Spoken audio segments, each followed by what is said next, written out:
Largely consensus ये है, जो एक्सपर्ट्स हैं उनका ये कहना है कि ये जो लेजिस्लेशन है वो reforms agenda of Modi government is in the right direction, ये सही इंटेंट से आया है। तो जब आप लोगों ने ये बनाया था लॉ, तो किस डायरेक्शन में सोचा था, ये सोचते हुए कि 20 साल से इस पे बातचीत चल रही है, पार्लियामेंट में भी बार बार चर्चा हुआ है, लेकिन फिर भी क्यों नहीं ये पार्लियामेंट में जिस तरह से पास हुआ, ये सही था या आपको लगता है ज्यादा बातचीत हो सकती थी उस वक्त भी? नहीं, मैं समझता हूँ कि सरकार बहुत साफ नीयत से इसे लाई थी और इस प्रकार के रिफॉर्म करने के लिए लंबे समय से देश इंतजार कर रहा था। स्वामीनाथन साहब जैसे विद्वानों ने भी अपनी रिकमेंडेशन की थी, कई राजनीतिक दलों ने अपने जब विचार व्यक्त किए कृषि के मामले में तो इस प्रकार के रिफॉर्म की बात की। पूर्व प्रधानमंत्री मनमोहन सिंह जी हों, पूर्व कृषि मंत्री शरद पवार जी हों, और नेशनल फार्मर कमीशन बना, उसने भी सबसे बात करके रिकमेंडेशन की।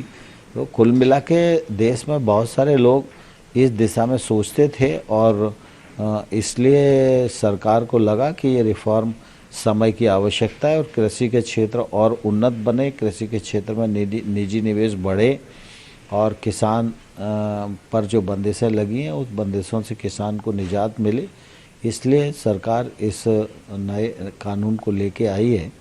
लेकिन अगर किसान के मन में भ्रम है तो भ्रम को दूर करना तो हमारी कोशिश होनी चाहिए और उसके लिए जो समाधान का रास्ता है वो रास्ता हम लोग निकालने की कोशिश कर रहे हैं। कॉन्ट्रैक्ट फार्मिंग पे जो कंसर्न्स हैं वो कैसे एड्रेस करेंगे? नहीं, कॉन्ट्रैक्ट फार्मिंग में कोई विषय ही नहीं है।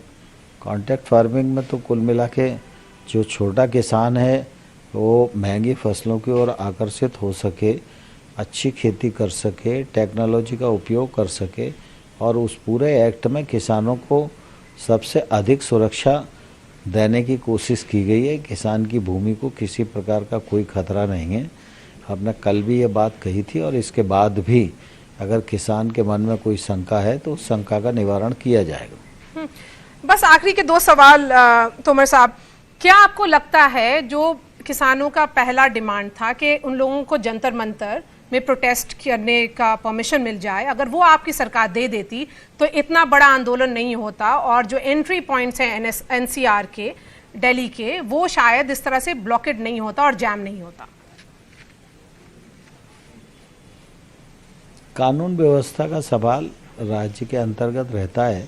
सामान्य तौर पर आप सब जानते हैं इस समय कोविड का संकट है और उन सब लोगों की जवाबदारी है, इसलिए मैं उस पर कोई बहुत टिप्पणी नहीं करना चाहता हूँ।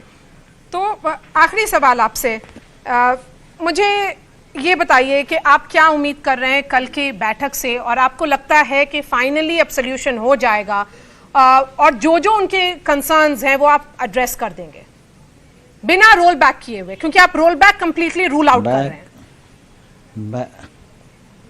मैं किसान यूनियन के नेताओं से अनुरोध करना चाहता हूं कि वो कल जब बैठक होगी तो अपना पक्ष प्रस्तुत करेंगे और रास्ता निकले और आंदोलन समाप्त हो। इस दिशा में हम लोग सकारात्मक रूप से बात कर रहे हैं। वैसे ही सकारात्मक सुझाव किसानों के भी आएंगे तो आगे का मार्ग प्रशस्त हो जाएगा, ऐसी मुझे पूरी आशा है।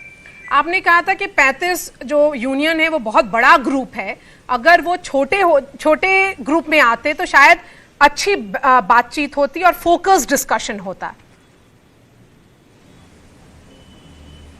अब ये उनका अपना विषय है, वो छोटा ग्रुप नहीं बनाना चाहते हैं तो इसमें हम लोग जबरदस्ती तो नहीं कर सकते।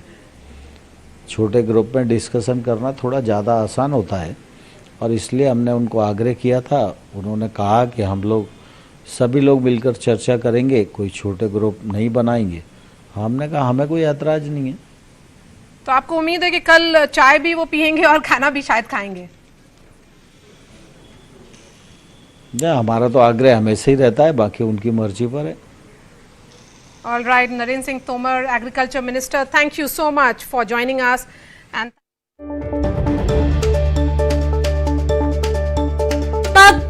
पहल होगी। एमएसपी पर सरकार का पक्ष साफ है, ये बयान दिया है। एमएसपी आगे भी जारी रहेगी।